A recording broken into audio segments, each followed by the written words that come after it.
Hello everyone. तो इस video में हम बात करेंगे कि आप अपने इग्नू का जो असाइनमेंट है वो किस तरह से बनाएंगे। असाइनमेंट के लिए आपको पेन्स कौन से यूज़ करने हैं, पेजेस कौन से यूज़ करने हैं, फाइल कौन सी यूज़ करनी है एंड फाइल में आपको क्या क्या लगाना है, इन सभी के ऊपर आज हम बात करने वाले हैं। तो गाइस सबसे पहले हम बात कर लेते हैं कि जब आप असाइनमेंट बनाएंगे तो आपको असाइनमेंट में कौन से पेन्स का यूज़ करना है। गाइस सिर्फ दो ही पेन है, एक ब्लू एंड ब्लैक। इन दोनों पेन्स के अलावा आपको असाइनमेंट में किसी भी और पेन का यूज़ नहीं करना है, क्योंकि वो इग्नू की गाइडलाइंस के बिल्कुल अपोजिट है और इससे आपका असाइनमेंट रिजेक्ट हो सकता है। बात कर लेते हैं पेजेस के बारे में।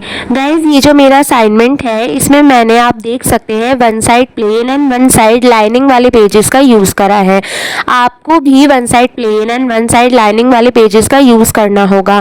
वैसे तो आप टू साइडेड जिन पे लाइन्स होती है पेजेस पे वो भी यूज़ कर सकते हैं, बट गाइज अगर आप वन साइड प्लेन और वन साइड लाइनिंग वाले पेजेस का यूज़ करते हैं तो इससे जो आपका असाइनमेंट है वो काफ़ी प्रोफेशनल लगता है एंड आपको मार्क्स भी अच्छे मिल जाते हैं।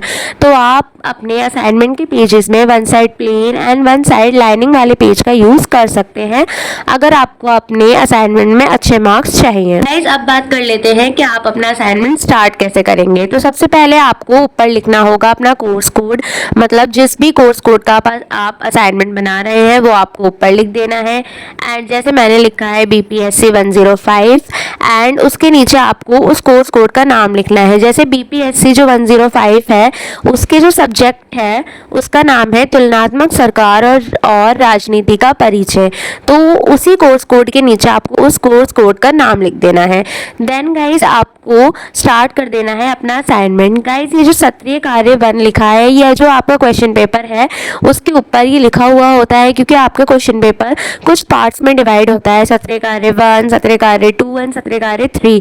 इस तरह से आपको हेडिंग्स भी डाल गाइज आपको जो सारे आपके आंसर्स है असाइनमेंट के वो पॉइंट्स में लिखने हैं।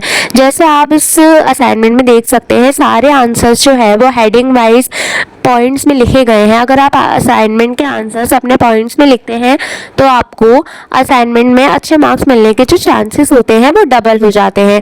ऑल्सो गाइज आपको निष्कर्ष भी ज़रूर लिखना है हर असाइनमेंट के क्वेश्चन के बाद। आपको वर्ड लिमिट भी चेक कर लेनी है कि वर्ड लिमिट जो है वो आपकी ज़्यादा एक्सटेंड नहीं होनी चाहिए। जितने वर्ड्स का आपसे आंसर मांगा गया है आप उतने ही वर्ड्स में अपने आंसर को लिखें। गाइज इसके बाद बात कर लेते हैं कि आपको अपने असाइनमेंट में फाइल कौन सी यूज़ करनी है। गाइज जो इस तरह के प्लास्टिक के फोल्डर्स मार्केट में आते हैं वो आपको बिल्कुल अवॉइड करने हैं। इसकी जगह आपको ये जो कार्डबोर्ड वाली फाइल होती है गत्ते की, ये यूज़ करनी है, बिकॉज इग्नू जो है वो प्लास्टिक के फाइल्स में असाइनमेंट अपने एक्सेप्ट नहीं करता है और आपके असाइनमेंट या तो इग्नू आपको उसी टाइम रिटर्न कर देगा या फिर रिजेक्ट कर देगा और आपके मार्क्स नहीं आएंगे। आपको इस तरह से गत्ते वाली फाइल यूज़ करनी है। गाइज ये फाइल तो मैंने खुद बनाई है, एक ड्राफ्ट पेपर आता है उससे। अगर आपको इसकी भी वीडियो चाहिए कि ये आप फाइल घर पे खुद से कैसे बना सकते हैं तो आप मुझे कमेंट में बता सकते हैं। तो ये फाइल बनाने के बाद आपको ऊपर से, जैसे मैंने इस तरह का फ्रंट पेज लगाया है, ऊपर इसके आप ये भी लगा के अपने बाकी डिटेल्स इसके ऊपर मेंशन कर देते हैं। इससे जो आपका असाइनमेंट है वो काफ़ी जो है वो क्लासी लुक देता है और आपको मार्क्स अच्छे मिल जाते हैं।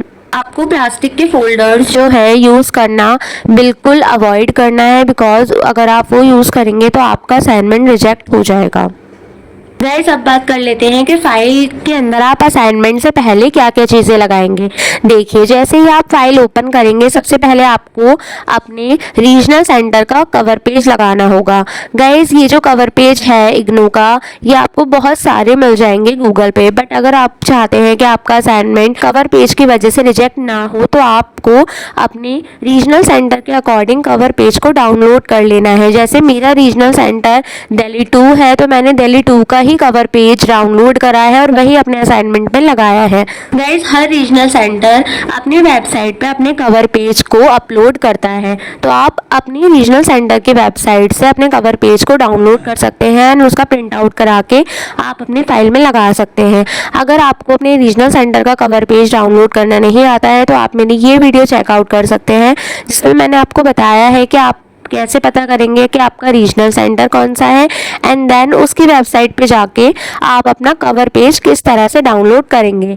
इन दोनों ही चीज़ों को मैंने इन दोनों वीडियोस में बता रखा है, तो आप इन दोनों वीडियोस को देखकर अपना कवर पेज अपने रीजनल सेंटर के अकॉर्डिंग डाउनलोड करके लगा सकते हैं। इससे आपका असाइनमेंट कभी भी रिजेक्ट नहीं होगा। ऑल्सो गाइज, अगर आपको अपने रीजनल सेंटर का जो कवर पेज है ये फिल करना नहीं आता है, या फिर आपको नहीं पता है कि इसको किस तरह से फिल करेंगे, enrolment number, programme code, study centre code, आपका कोर्स कोड, ये सारी चीज़ें क्या होती हैं एंड इन्हें किस तरह से आप फाइंड आउट कर सकते हैं, तो आप मेरी ये वाली दोनों वीडियो देखकर ये पता कर सकते हैं कि आपका प्रोग्राम कोड क्या है, कोर्स कोड क्या है, स्टडी सेंटर कोड क्या है, एंड आपके जो सब्जेक्ट है वो कौन कौन से हैं।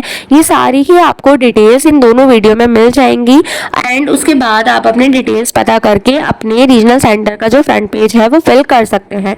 इसके लिए रीजनल सेंटर का फ्रंट पेज किस तरह से फिल करेंगे उसकी वीडियो मैंने ऑलरेडी अपने चैनल पर डाल दी है, तो आप ये वाली वीडियो देखकर वो अपना फ्रंट पेज फिल करना भी सीख सकते हैं। इस कवर पेज के बाद बात कर लेते हैं, जो सेकंड नंबर पे आप लगाएंगे वो होगा आपका इग्नू का आई कार्ड, जो बहुत ही ज़्यादा मैंडेटरी है। अगर आप आई कार्ड नहीं लगाते हैं तो भी इग्नू में आपके मार्क्स अपलोड नहीं होंगे और आपका असाइनमेंट रिजेक्ट हो जाएगा। आईडी कार्ड डाउनलोड करना गाइस अगर आपको नहीं आता है तो आप मेरी इस वीडियो के थ्रू अपना आईडी कार्ड डाउनलोड करना सीख सकते हैं, एंड उसका प्रिंट आउट करा के आप लगा सकते हैं। गाइस, आईडी कार्ड के बाद आपको अपने असाइनमेंट का क्वेश्चन पेपर लगाना होगा। जिस भी कोर्स कोड का आपका असाइनमेंट है उसका क्वेश्चन पेपर आपको 3rd नंबर पे लगाना है, एंड देन 4th नंबर पे आपको अपना असाइनमेंट लगा देना है। तो ये जो 4 चीज़ें हैं वो आपकी फाइल में ज़रूर होनी चाहिए। अगर आप ये चारों चीज़ें सीक्वेंस वाइज लगाते हैं तो आपका असाइनमेंट कभी भी रिजेक्ट नहीं होगा। ये सारी चीज़ों का गाइस आपको ध्यान रखना है अपने असाइनमेंट बनाते हुए। कवर पेज, फाइल, कौन सा फोल्डर यूज़ करना है, एंड कैसे किस तरह के पेजेस यूज़ करने हैं, और आपको अपना असाइनमेंट किस तरह से लिखना है। Okay guys, that's all for the video. Thank you. Bye bye. Do subscribe IGNOU Guide for more latest updates.